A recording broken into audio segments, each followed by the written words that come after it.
Kyle, thanks for making the time. We really appreciate it. Dan, thank you. Thank you for taking your time to talk to me. Hey, it's good to talk to you, sir. I don't want to talk about anything that happened that night. I think everybody's seen it. I think especially readers like the people with the truth about guns, know what happened and understand exactly what that was. Just want to ask you a few gear-related questions and others, because that's, we're a gun blog.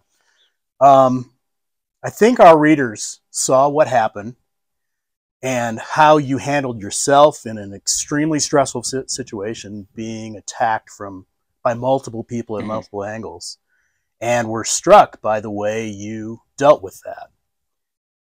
What kind of training had you had before that?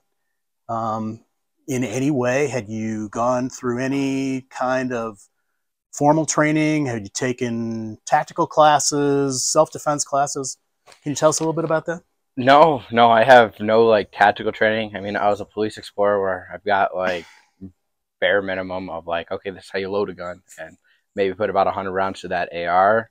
I learned a little bit about it from a friend, how to clear a malfunction, because it was an M&P 15. Right. But no tactical training. Really? So mostly just square range work, plinking, target practice, just like that? Like target work, not even target practice. Gotcha. Really?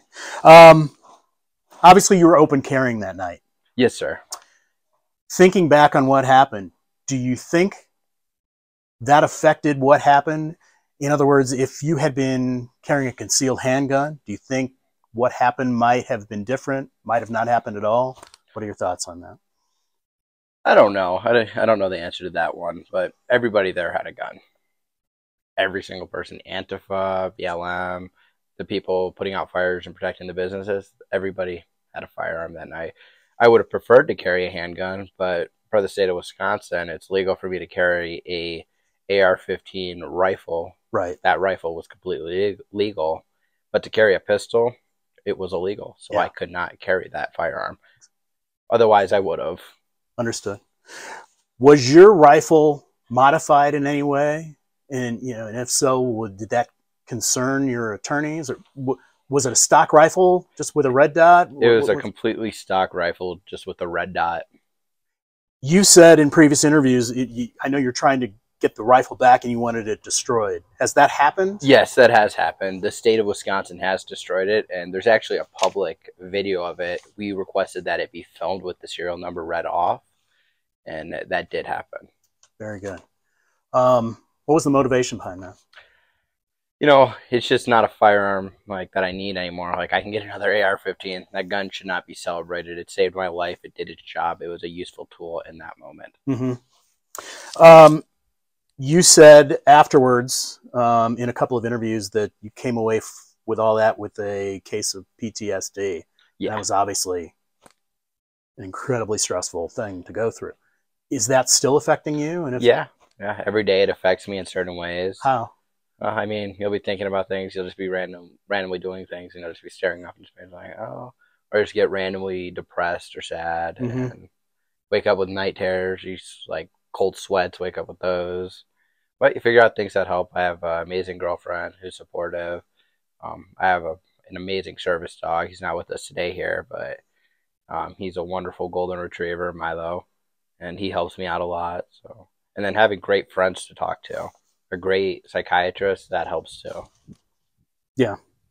You'd in a lot of the initial interviews after you were acquitted, you, I think, went out of your way to avoid taking any political stances, and you mostly just said that you support the right to keep and bear arms. Has any of that changed in the years since that happened? Yeah, since the trial? Yeah, a little bit. I'm a conservative. I want to fight for the Second Amendment. I want to be an advocate to hopefully, so there's hopeful change in the Second Amendment that maybe that 18 to 20-year-olds can carry pistols legally, and they aren't. I don't want our guns being taken from us, because this is America and we have the right to bear arms, and it says shall not be infringed. So I'm going to become an advocate for the Second Amendment, and that's pretty political. I've learned. Yeah, it shouldn't be, but yeah, it has become a very political. It shouldn't be. It should be stance. The Constitution, but exactly. I know you were originally going to, you were attending ASU online, and that all stopped at some point. Mm-hmm. And what are your plans now for the? Are you going to pursue an education at all? Yes, I am going to pursue an education. I'm currently taking a little bit of a gap semester because there was a lot of heat between the schools exchanging. So I said, okay, I'm going to let things calm down and cool down. Mm-hmm. And do you know what you want to do with your future? Aviation. I have a love for flying. I'm currently in pilot school right now, actually. So great. I'm doing that. I'm doing private pilot school. And what's the long-term goal with that? Hopefully to fly for a major commercial airline like FedEx or UPS. I want to fly like passengers around. I want to do the cargo side of things. Very good.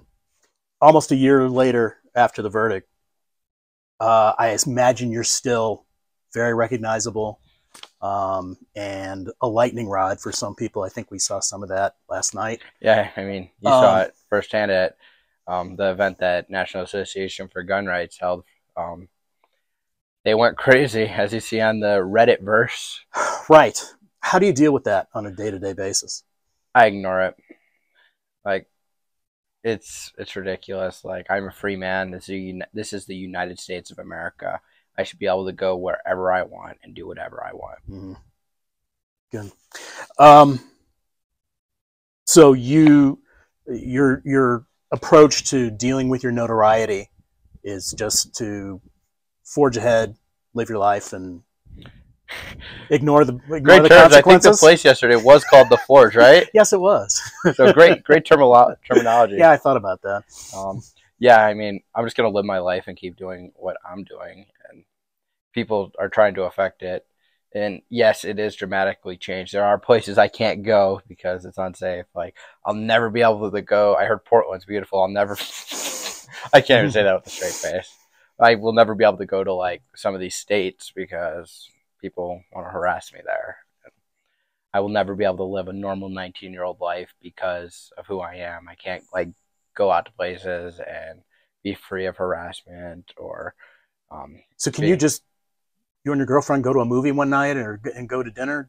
Can you do those kinds of normal things? Or we try to, but we mostly just like hang out at our friend's house. Like we go to our group of friends. Like, it's hard to go out. Sure. Very good. Yeah. Well, I really appreciate your time and talking to the Truth About Guns audience, and wish you the best of luck. Well, thank you, Dan. Thank you, sir.